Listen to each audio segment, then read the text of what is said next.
हमारे सभी भाई बहनों का यीशु मसीह के नाम से अभिनंदन। आज हमारे साथ हमारे एक और भाई हैं जो हमारी मिनिस्ट्री से बहुत समय से जुड़े हुए हैं और वो लगातार यूट्यूब से और वेबसाइट से बहुत अच्छे से बाइबल सीख रहे हैं। तो इनकी भी एक बहुत सुंदर गवाही है। इनका नाम है प्रियांशु चार्ल्स। तो आइए इनका स्वागत करते हैं। तो प्रियांशु, सबसे पहले तो आप अपना बैकग्राउंड बताइए कि आप किस परिवार से थे। अ, भैया, जैसे मैंने बताया कि मेरा नाम प्रियांशु है। और मैं बचपन से ही मसीह परिवार में हूँ। और जब मेरा जन्म हुआ था तो मेरा परिवार सल्वेशन आर्मी चर्च से जुड़ा हुआ था। 10-12 साल मैं उस चर्च में गया। वहाँ की शिक्षाएं सीखी, सुना। उसके बाद फिर हम लोगों ने किसी वजह से मैथोडिस्ट चर्च ज्वाइन कर लिया। तो अभी तक भी 3-4 साल पहले तक भी मैं वहीं जाता था। लेकिन एक होता है कि यीशु मसीह को तो जानते थे और यीशु मसीह के बारे में बहुत कुछ बताया गया था, लेकिन जैसा एक आम क्रिश्चियन को पता होता वही हमें पता था कि एक ऐसा इमेज बनी हुई थी यीशु मसीह की, जैसे बाकी धर्मों में भगवान होते हैं वैसे ही क्रिश्चियन में यीशु मसीह भगवान है। कि आपको उनसे कुछ मांगना है तो आपको प्रार्थना करनी है, उपवास करना है, और जो आप मांगोगे मिल जाएगा। पर कहीं ना कहीं कुछ ऐसा था जो मुझे सही नहीं लगता था। हम्म। तो कहने का मतलब ये हुआ कि मसीहत आपके लिए मात्र एक धर्म थी जैसे अन्य धर्म होते हैं, और यीशु जी। आपके लिए मात्र एक और भगवान था जैसे दूसरे भगवान होते हैं। और उस धर्म में जिसमें भी आप चर्चेस में जाते थे, उनमें रीति रिवाज होते थे जैसे दूसरे धर्मों में होता है। जी बिल्कुल। तो फिर ये कब हुआ और कैसे हुआ कि आप हमारे मिनिस्ट्री से जुड़े? अ, भैया, ऐसा हुआ था कि 2018 में जब मेरी शादी होने वाली थी, शादी की बात चल रही थी। तो मेरी वाइफ, उस समय मेरी वाइफ नहीं थी, वो हमारी खाली बात चलती थी। तो उन्होंने मुझे आपका लिंक भेजा था कि उस लिंक था वीडियो का कि क्या बाइबल में शराब पीना मना है। तो हालांकि उस समय वीडियोस मैं यूट्यूब पे देखता नहीं था, लेकिन उन्होंने मुझे बोला कि ये जो वीडियो हमने देखा है, इस वीडियो में कुछ अलग बताया गया है। और सबसे अच्छी बात यह है कि सब कुछ जो बताया जा रहा है वो बाइबल के वर्सेस से बताया जा रहा है, तो आप इसे देखिएगा। तो मैंने उसको देखा तो मुझे भी लगा कि हाँ, कुछ तो है जो आज से पहले हमने कभी सीखा नहीं। तो मैंने उस वीडियो को देखा, मुझे अच्छे लगे। फिर एक दो सवाल मेरे और थे, उसके वीडियोस भी आपके लिंक ऑटोमेटिकली मेरे सामने यूट्यूब पे आने लगे। तो मैं उनको देखने लगा, तो धीरे धीरे मुझे चीज़ें समझ में आने लगी, तो ऐसे मैं आपकी मिनिस्ट्री से जुड़ा। तो शराब वाला वीडियो उन्होंने क्यों भेजा? क्या आपको थोड़ी सी शराब पीने की आदत थी? नहीं नहीं सर, मैं ड्रिंक वगैरह नहीं करता था। लेकिन ऐसा हुआ था कि जैसा मैंने बताया कि हमारी शादी की बात उस समय चल रही थी। तो मेरी मम्मी का जो फोन गया था उनके फैमिली में कि भाई ऐसे ऐसे बात है, मैं आपकी लड़की पसंद है। तो उन्होंने कहा ठीक है, हम सोच के बताएंगे। तो जब उन्होंने जान पहचान निकाली, तो मेरी जो उन्हें रिस्पांस मिला मेरी तरफ से, तो किसी ने बताया कि वो लड़का जो है वो तो बहुत, मतलब गुस्सा बहुत करता है और थोड़ा सा ड्रिंक भी करता है। तो ऐसी कुछ चर्चा उनके घर में होती थी, शायद उनकी सिस्टर से या किसी और से। उन्होंने कहा नहीं, क्रिश्चियन में तो सभी लड़के ड्रिंक करते हैं। तो मुझसे बात कर रही थी, मैंने कहा नहीं, जरूरी नहीं है कि क्रिश्चियंस में सब लोग ड्रिंक करते हैं। हाँ, ये जरूर है, क्रिश्चियनिटी में जो है वो ड्रिंक बहुत कॉमन हो गई है। आप किसी पार्टी में जाएं या कहीं भी जाएं तो ड्रिंक होती है, लेकिन ऐसा नहीं है कि हर कोई ड्रिंक करता होगा। तो इस पे हमारी चर्चा होती थी, तो शायद इसी उद्देश्य से उन्होंने कुछ सर्च किया होगा, तो एकदम से आपका वीडियो उनको दिखाई दे गया। ओके, तो पहली बात तो मुझे ये समझ में आई कि लोगों की जो धारणा है मसीहत को लेकर, जी क्रिश्चियंस को लेकर, वो यही है कि भाई अंग्रेजों से धर्म आया था और हमने देखा है कि अंग्रेज तो शराब पीते थे, तो इसका मतलब जी सारे जी क्रिश्चियन शराब पीते हैं। दरअसल गलती लोगों की नहीं है, क्योंकि जिस तरीके से हमारे देश में क्रिश्चियनिटी और मसीहत चल रही है, उसके उनके जो जी लोग हैं, उनके जो अनुयायी हैं, वो बाइबल के आधार पर तो जी नहीं रहे अपना जीवन। तो जाहिर सी बात है बिल्कुल। उनके जीवन में बहुत से पाप हैं। तो वो तो एक जी मसीहत को एक धर्म बना के चल रहे हैं वो लोग। तो उसकी वजह से उनके जीवन में शराब भी है और दूसरे अन्य पाप भी हैं, वो सिगरेट भी पीते हैं। तो लोगों को लगता है कि क्रिश्चियंस बड़े ओपन माइंडेड होते हैं, खुले दिमाग के जी होते हैं, जी तो इनके लिए ये सब छोटी मोटी बातें हैं, शराब पीना और ये सब डेली की आदत है इनकी। जबकि वास्तविक जी सर। मसीहत जो बाइबल पर आधारित है, वो जिस जो इसको फॉलो करेगा, वो कभी भी शराब नहीं पिएगा, ना सिगरेट पिएगा, ना कोई पाप में पड़ने की कोशिश करेगा। ये हमारे देश के लोगों को पता नहीं है, क्योंकि सच्ची मसीहत यहाँ पर नहीं है। तो बिल्कुल आपको ये सर। उन्होंने भेजा वीडियो, तो आपको जी। क्या लगा इस वीडियो से सबसे पहले? सर, जैसा मैंने कहा कि सबसे अच्छी बात तो मुझे ये लगी कि जैसे इससे पहले हम लोग कोई वचन सुनते थे, चाहे चर्च में हो चाहे कहीं बाहर हो, तो उसमें होता ये था कि कोई एक वचन उठा ली बाइबल से और बाकी पूरा इधर उधर से प्रैक्टिकल बातें, दुनियादारी की बातें मिला के उन्होंने 30-35-40 मिनट का जो है संदेश दे दिया। उससे कुछ समझ में नहीं आता था। लेकिन अनोखी बात जो आपके वीडियो में ये लगी कि आप जो भी कह रहे थे, आप उसकी एक वर्ष दिखा रहे थे कि बाइबल में उस जगह पर ये लिखा हुआ है, उस जगह पर ये लिखा हुआ है। और उससे भी अच्छी बात मुझे ये लगी कि आप खुद ही क्वेश्चन कर रहे थे कि यहाँ कोई भाई कहेगा कि भाई बाइबल में जो हमारे दाऊद था, दाऊद भी मत वाला हो गया था, उसने भी शराब पी थी। तो ये आप मतलब खुद ही क्वेश्चन कर रहे थे और खुद ही उसका आंसर बाइबल से दे रहे थे। तो जब मैं उसको आपका वीडियो देखने के बाद मैंने वर्सेस बाइबल में भी चेक करी, सारी शायद नहीं करी होंगी, लेकिन एक दो की थी, तो मुझे कुछ लगा कि हाँ ये कुछ है जो बाकी लोगों से अलग है और कुछ समझ में आ रहा है। हम्म। तो लेकिन वहां पर भी हम कह सकते हैं कि वो वीडियो तो आपने देखा, लेकिन फिर भी आप सच्चे मसीही तो नहीं बने अभी तक, आपको उद्धार तो नहीं हुआ था उस टाइम भी। नहीं नहीं सर, नहीं तो हुआ था। फिर लेकिन ऐसा हुआ कब ये। हुआ जी। कि जब आपको समझ में आ गया सुसमाचार, उसके बाद उद्धार कब हुआ आपका? सर ऐसा हुआ कि मैं वीडियोस तो देखना मैंने शुरू कर दिया था आपका, लेकिन हुआ ये कि मैं एक्चुअली अपनी फैमिली में अकेला हूँ, मेरा कोई भाई नहीं है, तो सारी रिस्पॉन्सिबिलिटी मेरे ऊपर ही है। तो मुझे जॉब मिली थी, काफ़ी अच्छी जॉब थी, उसी समय मिली थी, तो मैं उसे भी कर रहा था, साथ में आपके वीडियोस भी देख रहा था। और मेरी जॉब कुछ ऐसी है कि मेरी ट्रैवलिंग बहुत ज़्यादा होती है, तो कई बार मैं बीच में देख भी नहीं पाता था। 2020 में ऐसा हुआ कि फरवरी के महीने मेरी शादी हुई, और उसी समय शायद आपने अपना वेबसाइट लॉन्च किया था। तो शादी के तुरंत बाद, एक महीने बाद लॉकडाउन हो गया। तो होता ये है कि नई नई शादी होती है तो बहुत सारे सपने होते हैं कि भाई कहीं घूमेंगे फिरेंगे, लोगों से मिलेंगे, नई नई शादी हुई है, लेकिन मैं ऐसा कुछ नहीं कर पाया। तो मैंने क्या किया, उस समय आपकी वेबसाइट ज्वाइन किया, और वो लॉकडाउन का जो समय था, वो मैंने और मेरी वाइफ ने वीडियोस देखते तो हम पहले भी थे, लेकिन सीखने में, वचन सीखना जिसे कहते हैं, उसमें हमने यूटिलाइज किया। पूरे दिन में हम लोग कभी कभी तीन तीन चार चार वीडियोस देखते थे, एक साथ बैठते थे। और मैं कहूंगा कि उस समय जब हमने महीना, 2 महीना, 3 महीने आपकी वीडियोस देखी, वो समय जब हमने यूटिलाइज किया, क्योंकि घर पे थे, वर्क फ्रॉम होम चल रहा था, तो समय मिल जाता था। तो उस समय चीजें समझ में आने लगी, और मैं कहूंगा कहीं उस समय मेरा उद्धार हुआ था 2020 में। ओके। तो ये तो आपके वाइफ ने बहुत अच्छा किया है कि आपको वीडियो भेज दिया शादी से पहले कि भाई मसीहत क्या है इसको समझिए। तो कहीं ना कहीं मुझे पता चलता है कि इसका मतलब है कि आपकी जो वाइफ है वो सच्ची मसीहत को जी समझती थी भले ही, लेकिन उनको जी। ये नहीं पता था कि एक मसीह की शादी किस तरह से होनी चाहिए। तो उनको लगा कि कम से कम हाँ ये तो सर। होना चाहिए कि भाई दूसरा एक मसीह होना चाहिए, लेकिन वो जो एक समय चाहिए होता है परखने का, जांचने का, वो हाँ शायद बिल्कुल उनको सर। पता नहीं था उस समय तक। क्योंकि हमारे शायद वीडियोस जी आए थे, लेकिन अभी धीरे धीरे लोग समझ ही रहते हैं इन बातों को। तो ये जी फिर सर। आप बीच में जो वीडियोस देखने लगे हमारे वेबसाइट के, जिसकी वजह से आपका जी उद्धार हुआ। तो ये भी बड़ी अच्छी बात है, क्योंकि मैंने देखा है कि जो वेबसाइट के मैसेजेस हैं वो हम बहुत डीप सिखाते हैं। तो जितने लोग यूट्यूब में देखते हैं हमारे प्रैक्टिकल मैसेजेस, उतने लोग वेबसाइट में नहीं देखते, क्योंकि वो वेबसाइट में बहुत गहराई से सिखाते हैं, तो हर कोई गहराई से जानना नहीं चाहता। तो जी आपने, जबकि एक अनबिलीवर होते हुए भी, एक तरीके से अनबिलीवर थे ना आप, भले ही आप मसीही धर्म में पैदा हुए थे, लेकिन मसीहत तो आपको पता नहीं थी। तो उसके नहीं पता बावजूद थी भी सर। आपको इंटरेस्ट आया इतना सीखने के लिए, जो बाइबल कॉलेज की अध्ययन होता है वो कर रहे थे आप। तो ये जी बड़ी थोड़ी सी आश्चर्य वाली बात लगी मुझे। तो उसके बाद फिर आप मसीही बन गए कहीं ना कहीं पे, फिर उसमें क्या चेंजेस आए आपके नजरिए में, समाज को लेकर, चर्चों को लेकर? सर सबसे बड़ा चेंजेस तो यही आया है कि जो चीजें पहले, मतलब मैंने कहा कि मैं चर्च में जाता था, जैसे एक टंग है, तो मैं चर्च में जाता तो देखा हूँ कोई लोग बोल रहे हैं, या इनफैक्ट मेरे फैमिली मेंबर्स भी थे, उसमें भी कुछ लोग बोलते थे, तो वो हम्म। मुझे सही नहीं लगती थी। ऐसा तो लगता था कि हाँ ठीक है, लोग बाइबल से वर्सेस दिखाते थे कि उसमें लिखा हुआ है, वचन में लिखा हुआ है कि पवित्र आत्मा उतरा था और प्रेरित बोला करते थे, लोग बोलते हैं, लेकिन फिर भी मुझे कहीं ना कहीं लगता था कि नहीं यार, मैं तो बचपन से हूँ यहाँ पर, मैं तो भले ही, चलो ठीक है, यीशु मसीह को तो मैं जानता ही हूँ, मैं प्रे भी, मेरी हैबिट बनी हुई थी कि मैं सुबह शाम डेली प्रे भी करता था। तो मैं सोचता था मेरे अंदर से क्या कमी है जो मुझे ये टंग्स नहीं मिल पा रही हैं। तो या तो मैंने, लेकिन जब फिर मैंने आपके जो वीडियोस देखा जिसमें लिखा था कि अनन्य भाषा में अंतर, तो अन्य वो उससे भाषा और मुझे क्लियर अनान्य हुई भाषा में चीज। अंतर। अनन्य भाषा में अंतर, जी जी जी। हम्म। तो उससे मुझे क्लियर हुआ कि जो टंग्स वाला दान है वो तो पहले मिला करता था, और आज की डेट में ऐसा कोई दान है भी नहीं, क्योंकि आज जो बाइबल है वो सारी भाषा में छप चुकी है। हम्म। तो जिसको जो समझना है उसके लिए उसको उस लैंग्वेज में, भाषा में बाइबल मिल जाएगी, और बाइबल में ठीक खुदा है। ने सब कुछ बता रखा है। तो कहने का मतलब ये है कि आपको ये समझ आ गया कि जो चर्चों में जो अन्य भाषा बोली जाती है, एक अस्पष्ट बेतुका उच्चारण जो बड़बड़ाया जी जाता है, वो कोई ऐसा दान नहीं है, आपको समझ आ गया। लेकिन जी जी। चर्चों के बारे में और क्या समझ आया?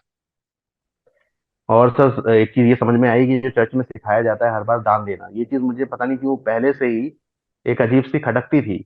कि कहीं भी, जैसे कभी कभी ऐसा होता है कि बाहर से कोई टीचर आ रहा है तो काफी भीड़ लग जाती है, मैं भी जाता था, तो मैंने देखता था कि वो लोग घुमा फिरा के सारा वचन तो साइड में रख देते थे, लेकिन दान पे आ जाते थे कि आपको दान देना है।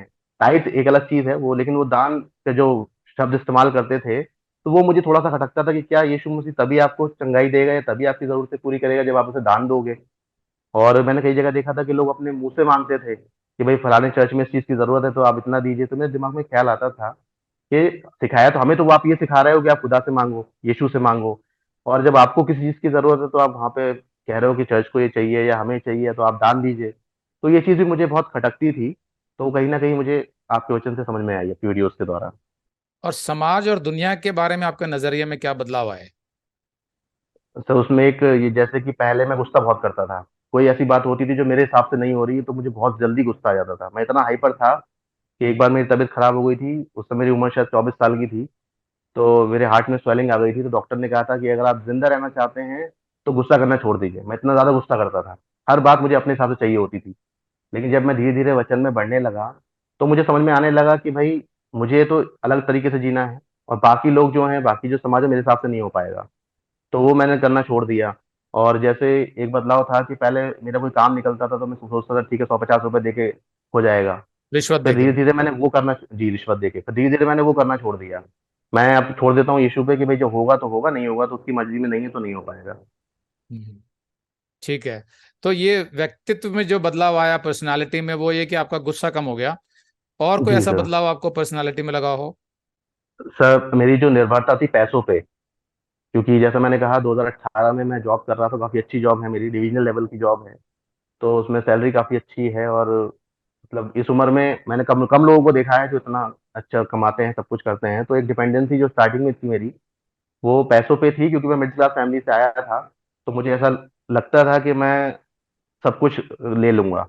लेकिन जब मैं यीशु में आने लगा, मुझे चीजें समझ में आने लगी, मेरा उद्धार होने लगा, तो पता चल गया कि पैसा रखा रह जाता है। उदाहरण के तौर पे जब मेरी मदर इन लॉ की डेथ हुई और फादर इन लॉ की डेथ हुई, दोनों की डेथ 20-22 दिन के अंदर हो गई। तो मैं सोच रहा था कि मदर इन लॉ पहले एक्सपायर हुई थी, फादर उनके बाद एक्सपायर हुए थे। तो मैं सोच रहा था वो तो एक्सपायर हो गई हैं, मैं इनको नहीं होने दूंगा, मैं जो इलाज में पैसा लगेगा हम दे देंगे। मैंने इनफैक्ट पैसा निकाल भी लिया था, लेकिन उनकी डेथ सडनली हो गई, वो पैसा सारा रखा रह गया।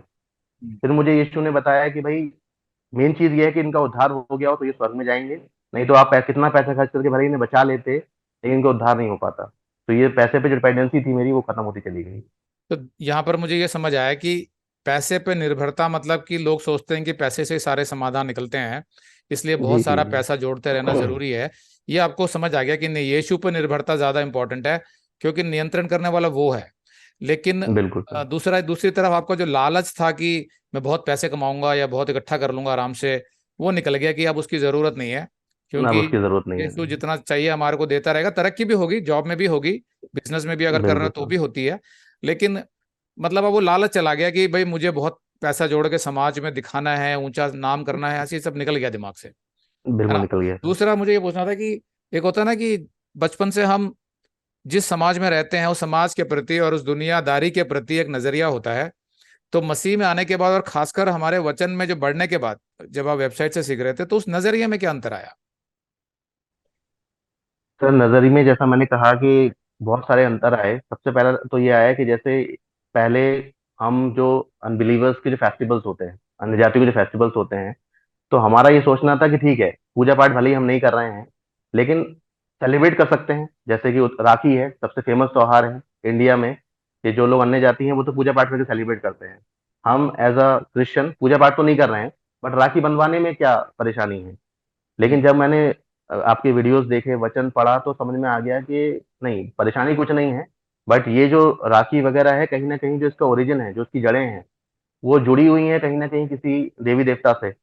तो अगर हम उसको करते हैं तो कहीं ना कहीं हम उन देवी देवताओं को एक्सेप्ट कर रहे हैं, भले ही इनडायरेक्टली कर रहे हैं, लेकिन कर रहे हैं। तो फिर मैंने वो भी करना छोड़ दिया। इनफैक्ट मैं आज की डेट में किसी को विश भी नहीं करता हूँ। पहले क्या होता था, होली आई दिवाली आई तो हमने व्हाट्सएप मैसेज कर दिया, किसी को कॉल करके विश कर दिया। लेकिन अब जब से समझ में आया है तब से हमने ये सब कुछ करना छोड़ दिया है। तो अभी हाल ही में मेरा बेटा, जी हम्म तो हाँ, वो भी बता दीजिए, बेटा हुआ तो क्या हुआ?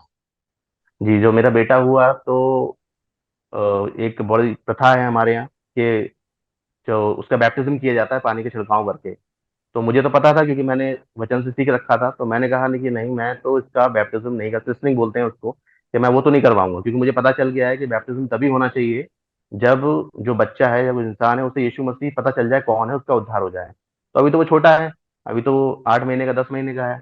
तो हम्म, अभी तो उसको इतनी नॉलेज नहीं है, तो फिर मैं नहीं कराऊंगा। मुझसे लोगों ने कहा कि फिर इसका एडमिशन नहीं होगा स्कूल में, आपको सर्टिफिकेट नहीं मिलेगा चर्च से, बहुत सारी बातें होंगी।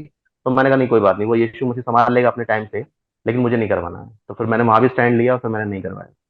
तो बेसिकली जो चर्चों में होता है बच्चों का बपतिस्मा कर दिया जाता है, जबकि आप मेथोडिस्ट चर्च में भी गए थे, वहां भी ऐसे ही होता था?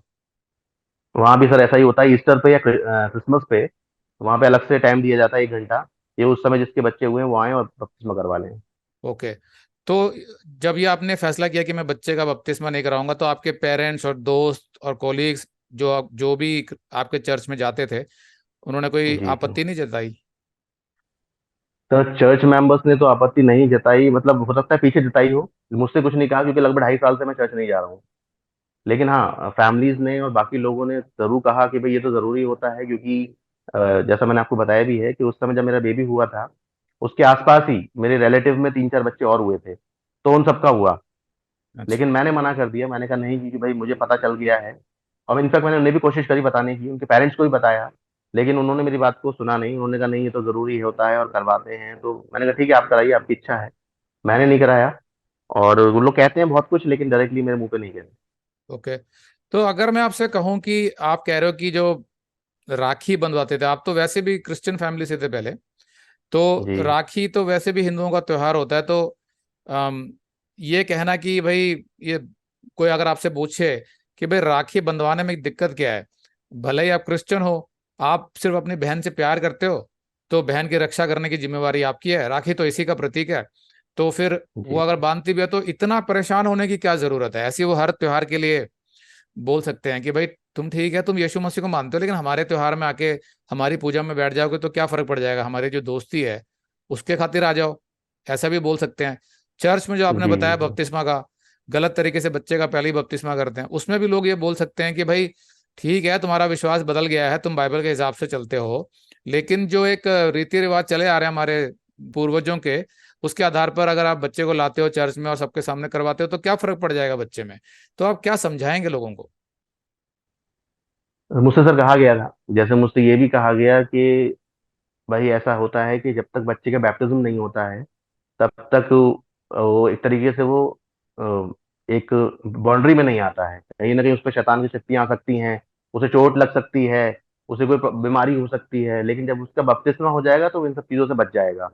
और हम्म। एक होता है नजर उतारना, ये सब चीजें, तो जब आप उसका बपतिस्मा हो जाएगा तो उन्हें इन सब चीज की जरूरत नहीं पड़ेगी, इसलिए बपतिस्मा जो है वो जरूरी है।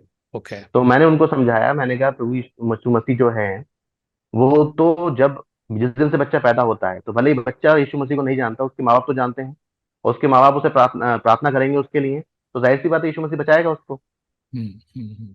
तो ये बिल्कुल वैसे ही हुआ जैसे दूसरे धर्मों में होता है, नजर उतारने के लिए कोई टीका लगाते हैं जी काला, या कोई सुरमा लगाते हैं आंखों में, कुछ करते हैं काजल वगैरह, ऐसी चीजें करके जी एक जी जी अंधविश्वास चल रहा है। तो वैसे ही मसीहत में भी आ गया कि भाई बचपन में ही इसका बपतिस्मा कर दोगे तो इसको जीवन में प्रॉब्लम्स नहीं होंगी, बीमारियां नहीं आएंगी, चोट नहीं लगेंगे, एक्सीडेंट्स नहीं होंगे, और मरने के बाद ये स्वर्ग जाएगा, ऐसा बोल के रख दिया जाता है। तो इस अंधविश्वास पे जी बहुत से लोग चर्च से जुड़ते हैं। तो बिल्कुल जैसे धर्मों में ये भ्रम फैलाए जाते हैं, उसी तरीके से मसीहत में भी एक धर्म बना के ये भ्रम फैलाया जा रहा है। तो जी मैं अपने भाई बहनों को ये बताना चाहता हूँ कि कहीं ना कहीं बात जो होती है उस रीति रिवाज की नहीं होती है कि भाई हमें नहीं मानना है करके। बात ये होती है कि जब हम सच्चे परमेश्वर के वचन पर चलने लगते हैं तो हमें ये समझ आता है कि ये सब अंधविश्वास है, तो हमारे अंदर से वो अपने आप निकल जाता है। ऐसा नहीं कि हम कुछ जिद पकड़ के बैठ जाते हैं कि हमें नहीं करना है क्योंकि हम अलग है, नहीं, ऐसा कुछ नहीं है, बल्कि वो अपने आप निकल जाता है। प्रभु हमें समझा देता है कि भाई कहीं मैंने लिखा है वचन में कि बच्चों का बपतिस्मा करवाना चाहिए, जो लोग कहते हैं कि जरूरी है, तो फिर मैं प्रभु को फॉलो कर रहा हूं, तो मैं ये करूंगा नहीं ना अपने आप। तो ऐसे कोई रूल, कुछ लोग कहते हैं कि भाई तुम मसीह में आ गए हो तो इसलिए आप बड़ा कंट्रोल करते हो कि शराब नहीं पीनी, पिक्चरें नहीं देखना। तो हम उन्हें समझाते हैं कि भाई ऐसा नहीं है कि हमको कोई नियम दिया गया है कि तुम्हें शराब नहीं पीनी या तुम्हें पिक्चर नहीं देखनी, सांसारिक फिल्में नहीं देखनी, बल्कि हमारे अंदर से वो निकल गया। क्योंकि निकल प्रभु का जाता वचन है। जो आता है, सच्चाई जब अंदर आ जाती है तो आप बदल जाते हो, आपकी बुद्धि वो हो जाती है जैसे परमेश्वर की बुद्धि से सोचने लग जाते हो आप, नजरिया बदल जाता है जीवन का, पापों से आप दूर हो जाते हो, तो अपने आप ये सब चीजें निकल जाती हैं, पाप भी निकल जाते हैं, चाहे वो सिगरेट का हो, शराब का हो, व्यभिचार का हो, पोर्नोग्राफी हो, अश्लील वीडियो हो, कुछ भी हो, वो निकलने लग जाते हैं।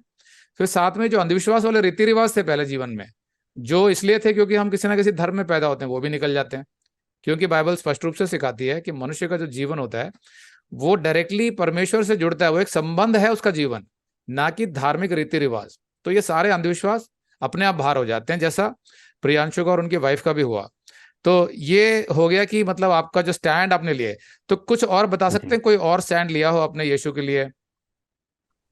सर स्टैंड जैसे कि कॉमन स्टैंड है कि प्रसाद लेना। पहले मैं प्रसाद खा लेता था, क्योंकि मैं जैसे जैसे मैंने कहा कि मैं डिवीजन लेवल पे हूँ, तो कई बार मुझे जाना होता है, अपने स्पेशलिस्ट से मिलना होता है, स्टेट लोगों से मिलना होता है, तो वो सब तो अन्य जाति के ही होते हैं।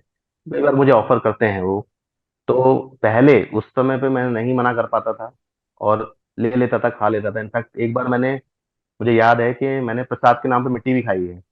अच्छा। तो जी, तो उस समय मुझे लगता था कि ठीक है, इनके लिए प्रसाद है, लेकिन कोई बात नहीं, हमें दे रहे हैं तो हमारा रिलेशन खराब नहीं होना चाहिए। लेकिन बाद में आज, चाहे कोई कितना बड़ा भी अधिकारी हो, कोई कितना बड़ा भी स्पेशलिस्ट हो, मैं स्ट्रेट फॉरवर्ड मना कर देता हूँ कि भाई मैं नहीं खा पाऊंगा, क्योंकि मुझे ये जो खाना है आप मुझे दे रहे हैं, ठीक है, आपके लिए ये प्रसाद है, बट मैं यीशु मसीह को फॉलो करता हूँ, और यीशु मसीह मुझे लगता है वही एक ईश्वर है सच्चा, उसके अलावा कोई भी ईश्वर नहीं है, तो फिर मैं ये नहीं खा सकता हूँ। साथ में हम ये बताते हैं लोगों को कि भाई हम उसके वचन पर चलते हैं, जो सच्चा जी। परमेश्वर है। तो इसी वजह से हम ये सब नहीं कर पाते हैं। तो इसकी वजह से क्या प्रॉब्लम्स आए लाइफ में कि आपने स्टैंड लेना शुरू कर दिया? एक तो मसीही वो होते हैं जो धर्म के नाम पर मसीहत को अपनाए हुए हैं, तो वो तो जी। मिलीजुली सरकार की तरह सब कुछ कर रहे होते हैं, तो जी। उनको तो कोई सताव नहीं झेलना पड़ता संसार से। लेकिन जो वचन के हिसाब से चलने लग जाता है और स्टैंड जी। लेने लग जाता है यीशु के लिए कि मैं तो वचन के हिसाब से चलूंगा, कोई अंधविश्वास फॉलो नहीं करूंगा, अन्य धर्मों के रीति रिवाजों में शामिल नहीं होऊंगा, क्योंकि हमें ये विश्वास ही नहीं है कि उनके देवी देवता कोई है। हम तो सिर्फ यीशु को ही मानते हैं कि वो है, बाकी है ही नहीं कोई। तो इसलिए हम शामिल जी। नहीं होते उसमें। तो इसकी वजह से जो सताव आते हैं एक मसीह के जीवन में, वो आपने अनुभव किया कभी? कर रहा हूँ सर। सबसे बड़ा तो यही है कि संगति खत्म हो गई है। हम्म। इस समय पे अगर मैं बात करूँ तो मैं और मेरी वाइफ और मेरा बच्चा, हम तीनों अकेले रहते हैं। कोई बात करने वाला नहीं है, कोई कभी मिलने, इनफैक्ट कभी सोचते हैं कि कोई मिले, लेकिन कोई ऐसा नहीं जिसके पास जाके मिल पाए, बात कर पाए। क्योंकि पहले हमने स्टार्ट किया था, जब हम लोग मेरा वाइफ प्रेग्नेंट थी, तो उस समय हम लोगों ने ऐसा स्टार्ट किया था कि हम लोग बैठते थे और जो हमने सीखा था वो हमें गैदरिंग में बताते थे। हम्म। तो हुआ ये कि धीरे धीरे करके लोगों ने हमसे अटैचमेंट खत्म कर लिया, मिलना जुलना भी खत्म कर लिया। क्योंकि कई बार ऐसा होता है कि जब हम अपने वचन को बता रहे हैं लोगों को, तो कोई हम सामने वाला एग्री नहीं होता है। तो कई बार कोई ऐसा पॉइंट आता है कि वो तो वो चीज़ कर रहे हैं, हम मना कर रहे हैं, तो फिर उनको हमारी बात समझ में नहीं आती है। और आज की डेट में मैं और मेरी वाइफ और मेरा बच्चा अकेले ही रहते हैं, कोई नहीं है। इनफैक्ट मुझे याद है जब मेरा बेबी हुआ था, उस समय भी मैं अकेला ही अस्पताल में खड़ा हुआ था। इनफैक्ट मेरा कोई फैमिली मेंबर भी नहीं, मेरे साथ नहीं था। और मुझे याद है 2 जनवरी का दिन था वो, और काफ़ी ठंड पड़ रही थी। तो मैं सोच रहा था यार कोई होता आसपास तो अच्छा होता, कि वो समय होता है जब आपको लोग चाहिए होते हैं, गैदरिंग चाहिए होती है, कोई सपोर्ट करने वाला चाहिए होता है। ओके। तो कहने का मतलब ये है कि जो संगति छूट जाती है क्योंकि लोगों को लगता है कि भाई ये हमारे जैसा नहीं है। तो वो जाहिर सी बात जी। है, क्योंकि यीशु ने कहा कि मैंने तुम्हें संसार से बाहर बुला लिया, तो तुम अब लोग तुम पर सताव करेंगे, तुमसे थोड़ा सा वो दूर रहेंगे, क्योंकि अब तुम उनके जैसे नहीं हो। संसार से बाहर बुला लिया गया हो, तुम मेरे जैसे होते जा रहे हो, और संसार मेरी आज्ञाओं पर नहीं चलता है, इसलिए वो तुमसे दूरी रखेंगे। लेकिन बाइबल में उसने ये भी वादा किया है इब्रानियों के 13:5 में कि मैं हमेशा तुम्हारे साथ हूँ। वो भी आपने अनुभव किया जी। होगा कि कोई भले साथ नहीं दे रहा, यस सर। लेकिन यीशु हमेशा आपके साथ रहता है।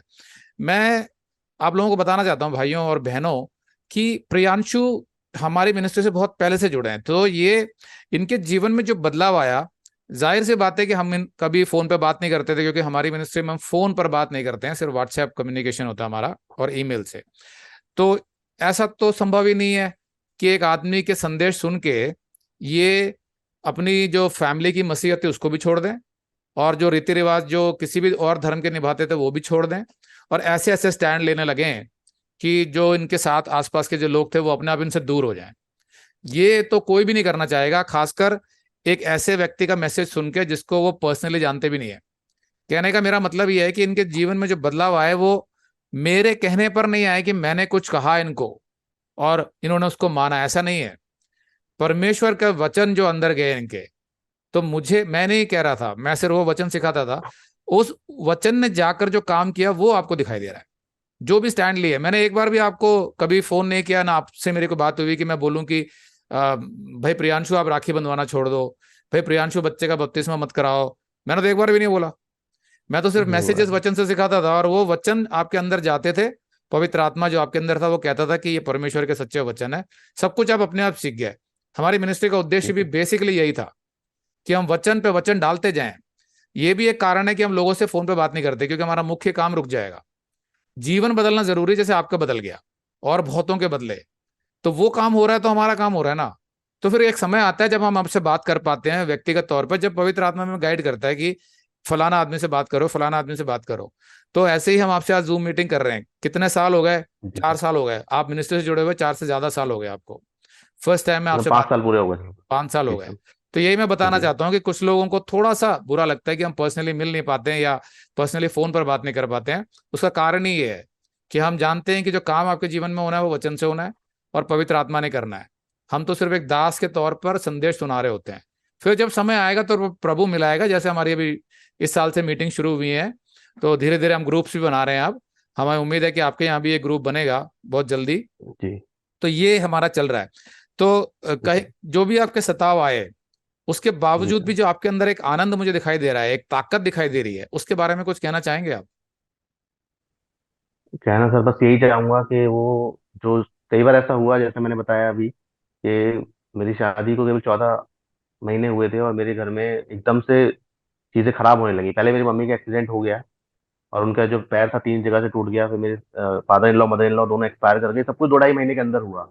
तो मैं बहुत कमजोर हो गया था, बहुत वीक हो गया था। मेरा दिमाग भी, मैं कहूँ तो मेरे दिमाग ने काम करना बंद कर दिया था। डिसीजन नहीं ले पाता था, समझ नहीं पाता था मैं क्या करूँ। सारे रास्ते बंद हो गए थे।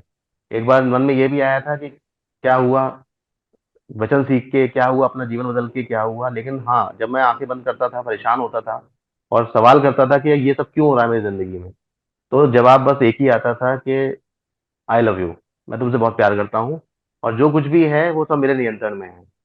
तो ये जब मैं सोचता था और जब ये चीज मैं ध्यान देता था कि जो हो गया वो तो मैं नहीं बदल सकता, बट मुझे इतना पता है कि हाँ यीशु अब संभाल लेगा, तो यीशु से शक्ति मिलती थी। और करते करते करते मैं यहाँ पहुंच गया। Very good. मुझे पूरा विश्वास है कि एक दिन हम आपकी वाइफ का भी इंटरव्यू लेंगे और उनकी भी बहुत सुंदर गवाही होगी, क्योंकि शुरुआत तो वहीं से हुई थी। वही हमारे मैसेजेस देखती थी, तो मैं जी। जानना चाहता था कि वो हमारे मैसेजेस के कांटेक्ट में कैसे आई। तो वो हम उनसे जूम मीटिंग जब करेंगे तो जानेंगे। जी। लेकिन मुझे दिखाई ये दे रहा है कि आप दोनों मिलकर मसीहत में बढ़ रहे हैं एक साथ, हस्बैंड एंड वाइफ, ठीक है, वचन में बढ़ रहे हैं। तो जाहिर है अपने बच्चों को भी आप वैसे ही बढ़ाएंगे। हमने कुछ मैसेजेस भी डाले हैं कि बच्चों को कैसे बड़ा करना है। कुछ मैंने वीडियो जी। लिंक्स जी आपको सर। भेजे भी थे कि यीशु जी। वाले जी। जी वीडियोस कौन से सर। होते हैं, इंग्लिश वाले कौन से होते हैं। जी।